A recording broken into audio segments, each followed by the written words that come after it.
Lionel Messi has conquered his final peak. Lionel Messi has shaken hands with paradise.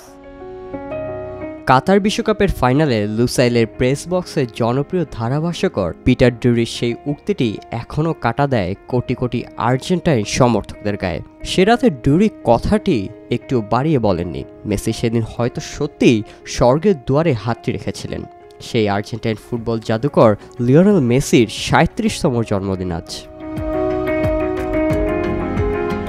১৯৮৭ সালের ২৪শে June আর্জেন্টিনার ছোট্ট শহর রোজারিওতে জন্মগ্রহণ করা লিওনেল মেসি প্রথম থেকেই দেখিয়েছিলেন তার অসাধারণ প্রতিভা। ছোট্ট মেসি ও তার পরিবার যে মহত্বের স্বপ্ন দেখছিলেন সে রাস্তা প্রথমে সংকীর্ণ হয়েছিল এক কঠিন চ্যালেঞ্জ দিয়ে। ১১ বছর বয়সে তার শরীরে গ্রোথ হরমোনজনিত জটিলতা দেখা দেয়। সেই সমস্যা আরও বাড়ে তার বাবা মার চিকিৎসা করার সামর্থ্য না থাকায়। সেই চিকিৎসার জন্যই বার্সেলোনায় পাড়ি দেয় মেসির পরিবার। বিখ্যাত American political figure Eleanor Roosevelt বলেছিলেন, the future belongs to those who believe in the beauty of their dreams. ছোট্ট মেসিও স্বপ্ন দেখা ছাড়েননি। পরিবারের অবিচল বিশ্বাস, সমর্থন ও তরুণ মেসির অসামান্য সেই প্রতিভাই তাকে নিয়ে গেছে যেখানে ভাগ্য তার জন্য অপেক্ষা করছিল। সুযোগ হয় বিশ্বের অন্যতম সেরা ফুটবল একাডেমি বার্সেলোনার লা মাসিয়ায়। বিখ্যাত ব্রিটিশ লেখক ক্লাইভ স্ট্যাপলস লুইস বলেছিলেন, hardships often prepare ordinary people for an extraordinary destiny. তাই তো গ্রোথ হরমোনজনিত জটিলতা থাকার পরও ছোট্ট মেসির চিকিৎসার দায়িত্ব নিয়েছিল কাতালান ক্লাবটি। মেসির সুপারস্টার হওয়াটা সেই বার্সাতে ছিল বলেই হয়তো সৃষ্টিকর্তা স্পেনের এই শহরে তাকে নিয়ে যান। শারীরিক জটিলতা উতরে একাডেমি থেকে মেসি বার্সেলোনার মূল স্কোয়াডের সুযোগ পান ২০০৪ সালে মাত্র ১৭ বছর বয়সে। এরপরের গল্পটা সবারই জানা। ক্যাম্প ন্যু থেকে সান্টিয়াগো বার্নাবু অথবা স্টাদ ডি ফ্রান্স থেকে ওয়েম্বলির সবুজ গালিচায় ছোট্ট মেসি যে রচনাগুলো রাঙিয়েছেন সেগুলো রূপকথা ছাড়া আর কি বা বলা যায়।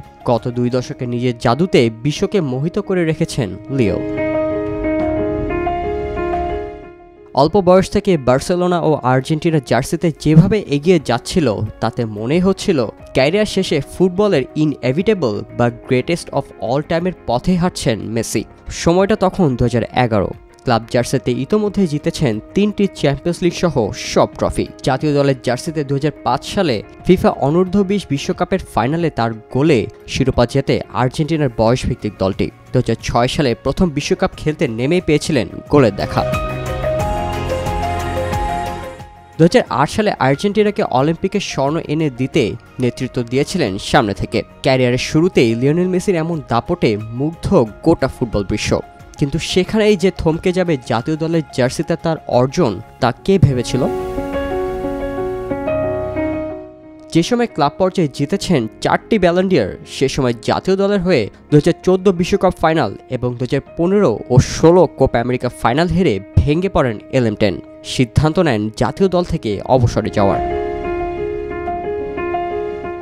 ব্যর্থতা কী জিনিস তা উপলব্ধি না করে বেঁচে থাকাটা গৌরব নয়, বরং প্রতিবার পতনের পর উত্থানই হচ্ছে জীবনের সবচেয়ে বড় গৌরব।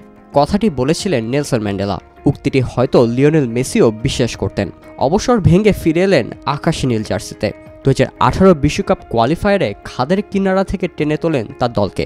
পথ দেখিয়ে দেন রাশিয়া বিশ্বকাপের। দুর্বল সে দল নিয়ে রাউন্ড অফ 16-এই যাত্রা থামে মেসির।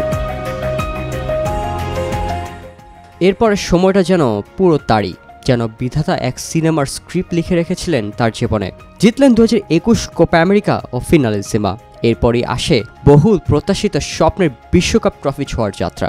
চোখের নোনা জল বারবার হতাশার রেশ তুলে গেছে মেসি ও তার ভক্তদের জীবনে। বিশ্বকাপের মঞ্চের দেয়ালে পিঠ ঠেকে যাওয়া মেসির আসে সে মহেন্দ্রক্ষণ। 2022 সালে কাতার বিশ্বকাপের ফাইনালে লিওনেল মেসির জাদুতেই 36 বছরের প্রতীক্ষার অবসান ঘটে আকাশী নীল শিবিরে। সেই সাথে অমরত্ব পেয়ে যান আর্জেন্টিনার ফুটবল জাদুকর।